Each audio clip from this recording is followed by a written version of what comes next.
RCP Singh के नाम announce होने में भी समय भी है, तो क्या अनाउंस हो जाएगा? देखिए, ये वेट एंड वॉच की बात है। जी जो हमारे सर्वमान्य नेता जी नीतीश कुमार जो डिसीजन लेंगे, हम सब लोगों को वो डिसीजन को एक्सेप्ट करना होगा। आरसीपी साहब का बात वो तो बड़े नेतृत्व की बात है, मैं इसके बारे में कुछ नहीं कह सकता हूँ। मैं कहूँगा यह कि everybody has accept his announcement जी for this mister Anil Hegde. जी बाप बेटा में झगड़ा हो गया है और बेटा यहाँ से लंदन चला गया है। अब हो सकता है कि वहाँ के जॉन सन जो प्राइम मिनिस्टर है उनसे सलाह लेने के लिए गए, न क्या लेने के लिए गए। नमस्कार, आप देख रहे हैं लाइव सिटीज। मैं हूं आपके साथ सौरभ राज। आरसीपी सिंह के राज्यसभा जाने को लेकर के अभी भी सस्पेंस बरकरार है। मेरे साथ जेडीयू के सांसद रामप्रीत मंडल हैं। आरसीपी सिंह राज्यसभा जा रहे हैं या नहीं सर? देखिए, ये सवाल मुझसे नहीं करना बेहतर होगा। जैसा कि आपने देखा है कि हमारे आदरणीय मुख्यमंत्री श्री नीतीश कुमार जी जो निर्णय लेते हैं, हम लोग सब उनको जी एक्सेप्ट करते हैं।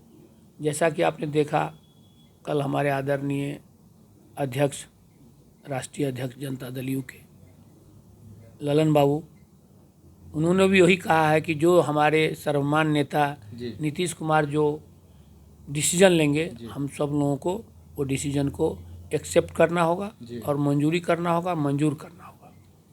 जिस तरीके से हलचल मची हुई है आरसीपी सिंह के सीट को लेकर के, कुछ दिन पहले अनिल हेगड़े का नाम आप लोग अनाउंस किए हैं। आरसीपी सिंह के नाम अनाउंस होने में भी समय भी है, तो क्या अनाउंस हो जाएगा? देखिए, ये वेट एंड वॉच की बात है। जी अनिल हेगड़े साहब 34-35 वर्षों से, हम लोग को इस राजनीति में आने से पहले से जी वो हमारी पार्टी में काम कर रहे हैं।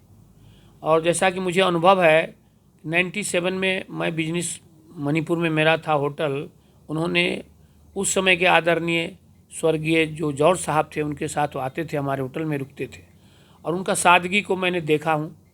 और सही इस वक्त में सही डिसीजन हमारे आदरणीय मुख्यमंत्री जी ने लिए हैं। जी मैं उनको स्वागत करता हूँ और बहुत सम्मान के साथ स्वागत करता हूँ कि आदरणीय मुख्यमंत्री जी ने हमेशा गरीबों के लिए सोचते हैं, उनके फ्यूचर के लिए सोचते हैं, उनके भलाई के लिए सोचते हैं और उनके नामों पर जी किसी प्रकार का किसी को आपत्ति नहीं हुआ है।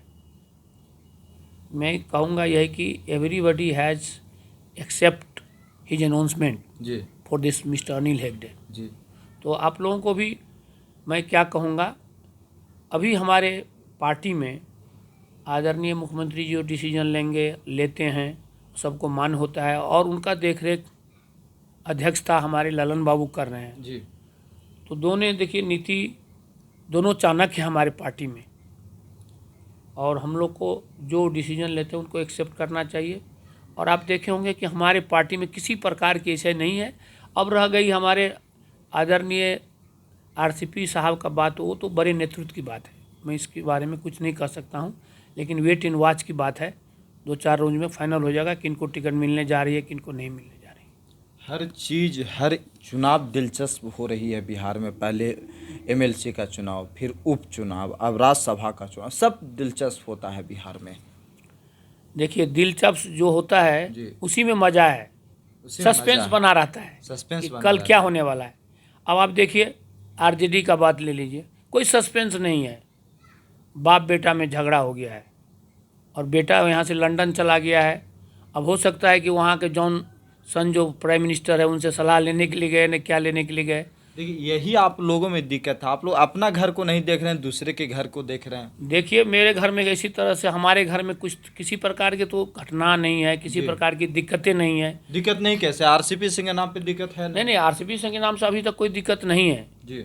हम लोग विचार कर रहे हैं, हमारे आदरणीय मुख्यमंत्री जी और उनके साथ जितने भी इनके सहयोगी हैं कैबिनेट में जी सलाह मशविरा किया जा रहा है। जी और मुझे अभी उनके बारे में कुछ कहना जल्दबाजी होगी कि मैं ये सब कुछ नहीं कर सकता हूँ। हमारे आपके घर में सब सही है? सब सही है। आरजेडी में दिक्कत है? आरजेडी में दिक्कत हो तो आप देख रहे हैं। हम नहीं देख रहे हैं, आप देख रहे होंगे। ऐसा है सौरभ जी, जी आप ही लोग जा कर के उनके घर में झांकते हैं, देखते हैं, तब जाकर इस तरह की बातें होती हैं, हम लोगों को कानों तक आता है। ऐसा नहीं कहिए कि आप नहीं जानते हैं। इनको अपने पिता और पुत्र में सहमति नहीं बनी। अभी सुने होंगे कि वो हमारे जो तेजस्वी जी हैं, जी आदरणीय विपक्ष के नेता, वो लंदन चले गए हैं। तो इस समय लंदन जाने की क्या जरूरत थी उनको, अपने घर को संभालना था। तो मैं यही कहूँगा कि उनका घर का मामला है, जी उनके इंटरनल प्रॉब्लम में मैं दखलंदाजी नहीं करना चाहता हूँ, वो हाई लेवल की बात है। लेकिन आपके यहाँ सब सही है। हम लोग के यहाँ सब सही है, ऐसा तो नहीं कोई प्रतीत होता है कि कोई नीतीश कुमार ही घूम रहे हैं, क्षेत्र में जा रहे हैं, लोगों से मिल रहे हैं। देखिए, जिसका मेन कारण है जी नीतीश कुमार जी, आप देखेंगे अपने कामों से जनता के भलाई के लिए, गरीबों के लिए, मदद के लिए माने अपने समय नहीं दे पाते हैं, बर्बाद नहीं करते हैं। जब उनको समय मिलता है तो क्षेत्र में चले जाते हैं गरीबों को दुख दर्द को सुनने के लिए। अब देखिए कि इनके नालंदा में एक 11 साल का लड़का अगर वो क्षेत्र में नहीं जाते तो उस बच्चे को क्या मालूम कि बच्चे में क्या गुण है, हमारे आदरणीय मुख्यमंत्री जी को क्या पता चलेगा। गुण है, वो तो सरकार के अवगुण बता रहा है सर। अरे बच्चों का गुण मैं बता रहा हूँ, बच्चों का गुण बता बच्चों का गुण। आज को जीनियस देखिए बच्चों में, आज पूरे वर्ल्ड में उस बच्चे को, अगर हमारे आदरणीय मुख्यमंत्री जी उस क्षेत्र में नहीं जाते हैं तो बच्चे क्या तकलीफ है पता नहीं चलता। अच्छा ठीक है। आदरणीय मुख्यमंत्री जी ने घर घर जा करके लोगों को दुख दर्द को सुनते हैं, इम्प्लीमेंट करते हैं अपने कामों को, तुरंत अफसर को बुला करके उनको हिदायत देते हैं कि जिस तरह से बच्चे ने अपना सुझाव रखा, अपना कंप्लेन किया, उसको इम्प्लीमेंटेशन हुआ। चलिए शुक्रिया, thank you. Thank you sir, thank you.